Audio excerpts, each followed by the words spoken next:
Ziqna dehqonning ombori kalamushga to'la edi. Qoqlarni kemirar, hamma joyda shitirlash.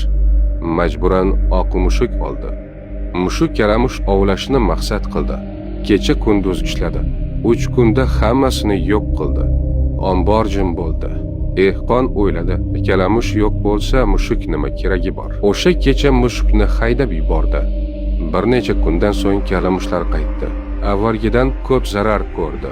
Bu safar fermer qora mushuk oldi.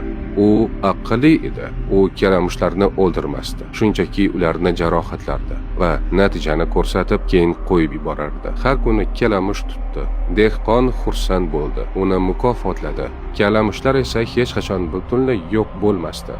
Asta-sekin dehqon mushukka bog'lanib qoldi. Mushuk esa bemalol yashay boshladi. Psixologiyada bu ortiqcha mukammallik tuzog'i deyiladi. Oq mushuk ishini mukammal bajardi va shu sababli kerak emas bo'lib qoldi.